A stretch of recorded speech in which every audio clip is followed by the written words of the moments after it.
Welcome to our home in West Wickham, which has served as our dwelling, our office, and over these Sundays, and certainly during this Holy Week, has also served as our chapel.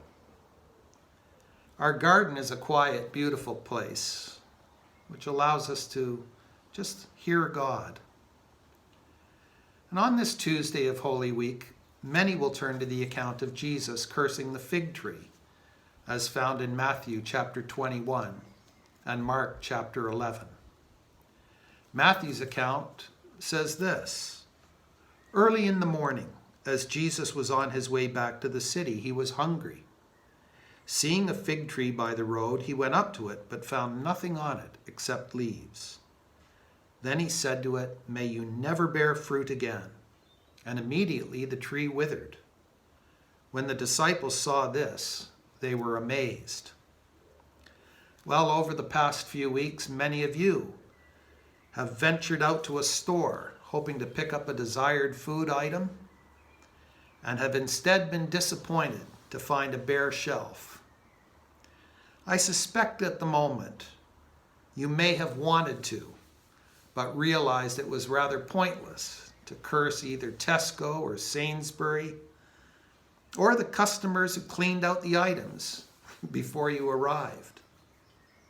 But in this passage of Scripture, Jesus was teaching a living parable and making a point about the purpose of the tree that should have been fruitful, but wasn't. Matthew's gospel says that Jesus saw the tree, but on closer inspection found that it was nothing but leaves. Mark's gospel states that the tree was in leaf, but upon inspection did not have fruit. Fig trees in the Middle East have multiple harvests, fruit harvests in the course of the year. And the sign one looks for when looking for fruit is the tree in leaf? Well, Jesus was saying to his disciples, what is the purpose of a fruit tree if it does not bear fruit? Matthew's gospel shows us that this is not the first disappointment with fruitlessness Jesus encountered in the week, but the second. Just the day before, Jesus had entered the temple, and the bustling activity and the Passover pilgrims all gave the impression of life. But Jesus immediately recognized that the temple, designed and consecrated as a place of prayer, a place for people to encounter God, was in fact dead, desecrated, and doomed. The temple and the fig tree both gave the impression of life, putting on a good show, but neither fulfilled their intended purpose. Well, this passage was set at a specific historical point in time, but what we have read has meaning and instruction for us today.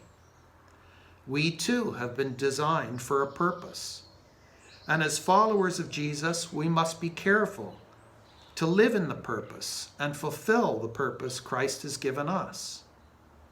In John chapter 15, Jesus teaches once again with an illustration from the garden, calling us to be fruitful. Jesus speaks of our purpose as Christians, those who live in loving relationship with Christ. In the 8th verse, Jesus says, "This is to my Father's glory, that you bear much fruit, showing yourselves to be my disciples." And what does fruitfulness look like? Well, Jesus goes on to say in the 12th verse, "My command is this, love each other as I have loved you." In these challenging days, Sharon and I have been the recipients of a bounty of love and care by the members of our core family. Your unexpected but deeply appreciated calls have demonstrated that you're not just leaf. You don't just have the appearance of Christ's love, but in fact, you are bearing much fruit. When we were privileged to serve as corps officers, we had a banner hung near the exit of our sanctuary for our people to read as they would leave the meeting each week. Returning back into the world of home, school, or work, they were reminded that the fruit of the Spirit, as recorded in Galatians 5:22, was to be maturing and growing in their everyday relationships.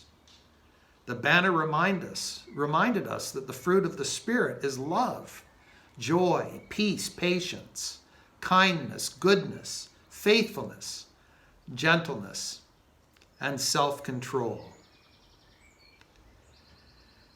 During this week of reflection, we contemplate Jesus, who embodied every aspect of the fruit of the Spirit so completely and so beautifully.